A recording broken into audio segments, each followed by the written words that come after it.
За сурагчдаа энэ өдрийн мэндийг хүргье. Өнөөдрийн хичээлийн сэдэв угсруулах холбоо түүнийг илрүүлэх арга хэрэглүүрийн талаар үзнэ. Хичээлийн зорилго угсруулах холбоо хэлний нэгж тус бүрээр илэрхийг бүгдээрээ мэдэж авах нэ.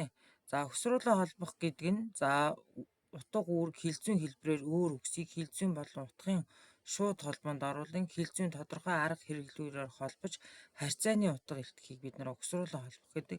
За угсруулах холбоонд хоёр бүрдүүлбэрийн нэг нь голлон захирдаг бол нөгөө нь бол дагалдан захирагдж байдаг. За дагуул үг дээр нэмэх нь цөм үг гэсэн одоо бүтэц дараалттай байдаг. Тэгвэл угсруулаа холбохын үндсэн жишээг багш нь бас схемээр үзсэн байна. За угсруулах холбооны арга нь найр гарга, хамж гарга гэж бас байна.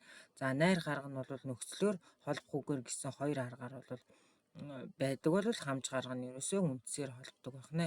За угсруулаа холбохын найр арга нь за дагуул үгийг нэрийн ба өгүүллийн холбох нөхцлөөр эсвэл угсруулаа холбох үгээр хэлбэржүүл цөм өгөнд холбохыг хэлдэг. Жишээ нь бид нар жишээ өгнүүдийг багш нь ингээд шараар тодруулсан байна. Тэгээд ард хаалтанд бол ямар нөхцөл байгааг бид нар бас харуулсан байна. За энэ бол угсруулаа холбож байгаа найр гаргын жишээ байна.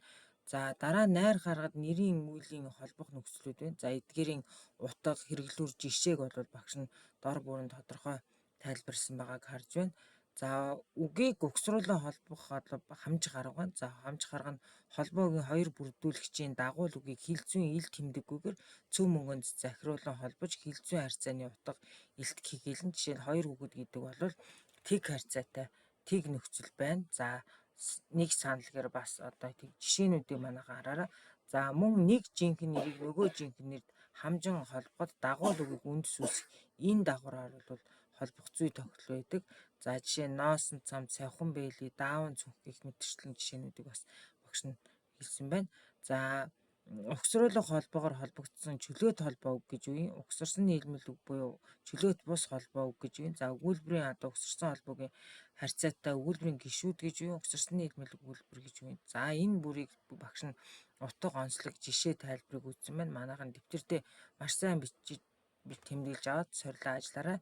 За дараа нь угсарсан нийлмэл гишүүн өгүүлбэр нь гол өгүүлбэрээс бүтдэг болохыг гишүүн өгүүлбэр болон гол өгүүлбэрээс бид нар схемээр харж байна. Тэгэхээр гишүүн өгүүлбэрийг бид нар дагуул өгүүлбэр гэдэг бол гол өгүүлбэрийг бол цөм өгүүлбэр гэдэг. За жишээ нь тэр үнэрийг сарын өмнө Берлинд буусан даруйда мань нэр мэдэрч байлаа гэдэг энэ өгүүлбэрийн за арын өгүүлбэр бол гол өгүүлбэр болж тухайн өгүүлбэрээ захирч байна. Тийм учраас энэ бол цөм өгүүлбэр байх нэ. За анхаарал хандуулсан сурагчдаа баярлалаа.